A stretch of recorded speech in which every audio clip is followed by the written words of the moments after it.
Hello friends, ఈరోజు మనము గోధుమ రవ్వతో లడ్డు అంటే స్వీట్ చేసుకుందాము. దానికి ముందుగా ఈ జీడిపప్పులు అవి వేయించుకుంటున్నాను.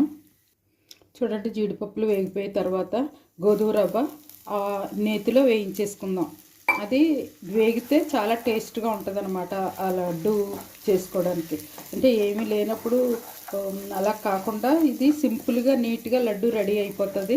అందుకని నేను ఇది చేస్తున్నాను. మీరు చూడండి, ఇది వేయించేసుకున్నాక మిగిలిన ప్రాసెస్ చూద్దరు. కానీ చూడండి, రవ్వ వేగిపోయింది. నేను ఈ గ్లాస్తో పోసాను కదా, దాంతో 3 గ్లాసెస్ వాటర్ వేయాలి.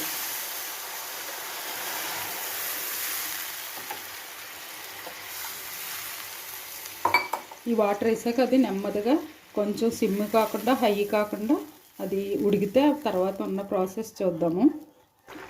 చూడండి, సగం ఉడికింది కదా, అందులో మనం బెల్లం వేసేసుకుందాం. 1 అరకప్పు బెల్లం వేస్తున్నాను. అలాగే ఇలాచీ పౌడర్ కూడా వేసేస్తున్నాను. ఈ 2 కలిపి అలాగా కాసేపు బాయిల్ అవుతాయి. అయ్యాక అప్పుడు మనం చూద్దాము. చూడండి, గోధుమ రవ్వతో స్వీట్ రెడీ అయిపోయింది. మనం వేయించి పెట్టుకున్న ఇవి పప్పులన్నీ వేసేసుకుందాము. వేసేసుకుని కొంచెం చల్లారాక మనం ఉండలు చుట్టేసుకోవచ్చు. అంతేనండి, ఇలా సింపుల్గా చేసేసుకోవచ్చు. అలా మీరు కూడా చేసుకోండి. అలాగా చేసి నాకు ఒక లైక్ ఇవ్వండి మీరు చూసేటప్పుడు. అంతే, అయిపోయింది. ఇది కొంచెం మగ్గితే ఇంకా ఉండ నీట్గా వచ్చేస్తుంది. చూడండి, దించేసుకున్నాం కదా. ఇప్పుడు దీంతో మనం ఇలాగ లడ్డు చేసేసుకుందాం. చాలా టేస్ట్గా ఉంటుందండి. ఇది ఇంచుమించు మీరు అనుకోవాలంటే అలా ఉంచేసుకునేది అన్నవరం ప్రసాదం అంటారు కదా, అలా వచ్చేస్తుంది.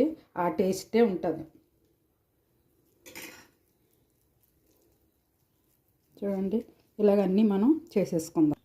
ఇదిగో చూడండి, ఎంతో చక్కనైన గోధుమ రవ్వ లడ్డు రెడీ అయిపోయింది. చూడండి ఎంత నీట్గా ఉందో. ఇలాగ మనం బయట కొనుక్కున్నా రాదు. ఈ టేస్ట్ చాలా బాగుంటుంది. మీరు చేసి తిని నాకు కామెంట్ రూపంలో తెలియజేయండి. ఓకేనండి, బాయ్. మరొక డిష్తో మళ్ళీ కలుసుకుందాం.